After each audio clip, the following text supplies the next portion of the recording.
What's up, everyone? Rob here with Our Keeler Outdoors. I know I said we were done with tackle. I lied. I forgot a box. So today we're going to talk about deep crankbaits. So stay tuned. Get ready.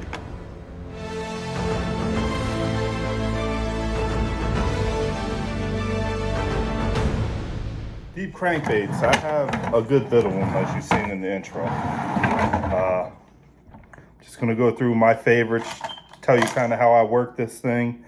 I'm going to start off with my search baits. So my favorite search bait is actually, and search baits are what I go to kind of after that, the spawn and that post spawn and that transition period where you're searching for those in between places. I like the Bill Lewis MR6s, I really do, for that search bait. The MR6 is probably my favorite search bait of them all. Followed closely by another one I'll show you. I just love the shape. I love the action. I love the profile. It's got that hard knock. They're just nice search baits. So, like I said, these are MR6s. They run about 6 feet. They have some really, really good colors too. I mean, Bill Lewis makes some really, really good colors in those MR6s. So that's my favorite search bait, followed closely by another one that runs in that 8 to 10 foot range. And these are newer. They came out last season. And I showed you when we were doing square bills, I showed you the Jabberjaw, which is just a square bill, almost like it has the metal jaw and the metal bill, and it makes like a chatter. I use these as a search bait. So these are the ones that run about 10 foot.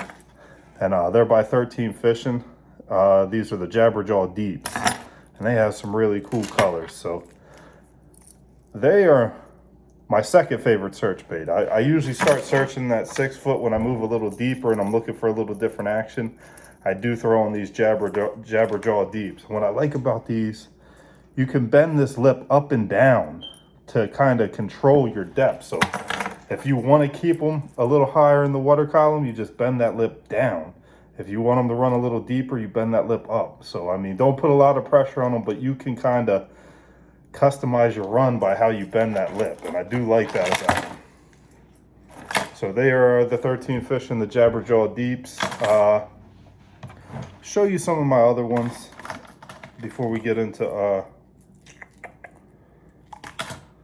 some of my normal summer pattern deep cranking ones. So everyone's seen the Shad Raps over the years. These are unbeatable in that post spawn as well. And these you kind of, you burn, let it sit, sit, sit. So that's how I fish these. So I definitely have some of these on, and they're unbeatable shape and profile at certain times of year.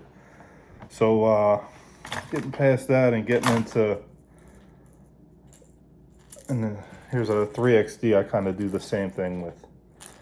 So getting into my summer pattern, what I do. So there's 2 types of deep crankbaits I usually stock in all sizes for the summer. Let's see. That's the DT20s. So my favorite 2 series, and I'll just show you a couple of them because I usually have every depth, and I think I do in certain ones. Let's find you. That's another D2. So I'll just pull these 2 out. So this is the DT series by Rapala. So this is midsummer. This is probably my favorite one, the DT series, and this is the DT10. So it comes in a 10, a 14, a 16, and a 20. And I believe they do have an 8 and a 6 now as well. I usually only use 10 on because these are for my deep summer cranking. And I use the Strike King ones, the XD series. And I use, I want to say it's 3XD, 5XD, 6XD. 6XD is 18 foot, 5 is around 15, and then the 3 is around that 12 foot. And don't quote me on them, I'm just going off the top of my head. But I use both of them. I use the Strike Kings and Rapalas, and this is the reason why. So, deep cranking in the summer, at the beginning, I like that hard rattle, that hard knock, like I showed you in that MR6. This is the Strike King XD series. It has that hard rattle. And this is the DT Series by Rapala. Now listen to its rattle. Very, very subtle. So I start off with the hard knock, and when I need to get more subtle, because eventually all those fish are going to have somebody screaming something loud and obnoxious by them.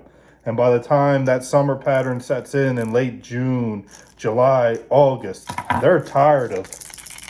They're tired of the chatter, and they're tired of all that. They just want to go somewhere peaceful. And sometimes this one coming by, ticking that bottom, is going to trigger a strike when those loud or more aggressive crankbaits are not. So that's why I keep the Strike King XD series on hand, and I also keep that Rapala DT series. Like I said, that's my summer stuff, my deep cranking. I have, you can see the 20s. So the Rapala 20s have the weight in them in the bill, and that's what makes them jump down the 20 foot. I have some brighter ones in the 20, another 20. Let's see what we got here. This is the 14, one of the 14s. I showed you the 10 already. And I don't have any 16s right now. So Strike Kings. And I do need to order a few more Strike Kings. So Strike Kings, absolutely straight up catch them. This is the, I want to say this is a 6XD. Yep, 6XD. So you can see the different. This is the 18 foot runner, I believe. The 6XD runs the 18. Here's the 20 in the Rapala. So big bills, roughly the same size, roughly the same depth. I am missing a lot. I have some 3XDs. I have a few 3XDs left, and they're the 12 foot runners. What are you? Rebel, and then I have some oddball ones that are just thrown in here over time. Another Rapala 10 foot DT. So yeah, I'm missing most of my XDs, and I will say about the Strike King, the XD series, they straight up catch fish.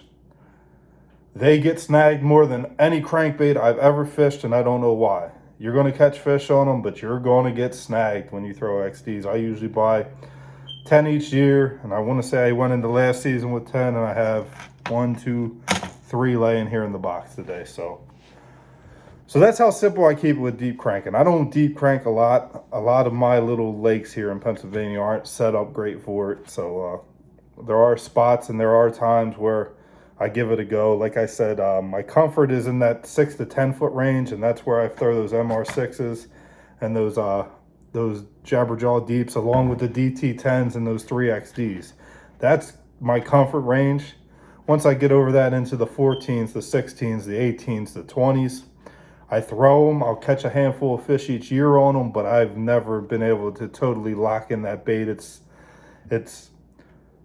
such a tough bite to really understand, and it just takes a ton of time and patience. And I know guys down in Texas absolutely destroy on it. They're born and bred to do that, and they understand it. They understand the angles of the crankbait. They understand the angles their fish set up, because anything can throw that bite off. If that crankbait isn't coming by at the exact right angle, the exact right depth, the exact right everything, that bite's not going to work. So that's why I feel like it's so hit and miss for me. I've never been taught. I've taught myself fishing most of my life. I've never been formally taught by somebody that really knows what they're doing. So everything I show you in these videos, you can say this guy doesn't know what he's talking about. This is things I've learned fishing myself, watching YouTube videos like this, and listening to pros talk and trying to mimic and replicate what they do, and then throw in my own little twist, something I could do different,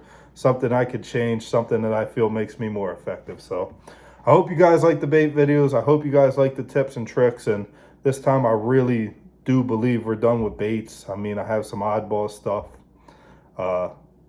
weights, stuff like that, little accessories that I may use, which I'm not really gonna go into and make a video about. One thing I will say has changed deep cranking for me is when you're deep cranking, you hit a lot of different depths. I've been putting one of those owner welded swivels on the last 2 years, And that allows me to change from 10 to 18 feet to 6 feet a lot quicker. The big thing with cranking, deep cranking, is make sure you're checking your line over and over again. Because if you just keep cranking that bottom and stretching that fluoro, because I use 12-pound fluoro, 12-pound sunline fluoro for my cranking, you're going to stretch that line, you're going to weaken that line. Eventually, if you don't keep checking that line every time, you're going to make a cast. Two things are going to happen. You're going to make a cast and your crankbait's going to end up 350 yards away in a tree. Or you're going to hook into that fish you've been dying to hook into, and you're going to snap that rod snap that line like it's nothing. So make sure you're retying. Use that swivel, allows you to change depths a little quicker, but don't not retie because you have a swivel, and you could change depths a lot quicker. Keep checking that line. Keep looking for stretch in that line. When you're cranking, you're going to go through line. There's no two ways about it, in my opinion. So I hope this helped you guys. Next, we're going to talk about some rods, some of the rods I use, some of the rods I like. And I appreciate you guys for staying along and following with me.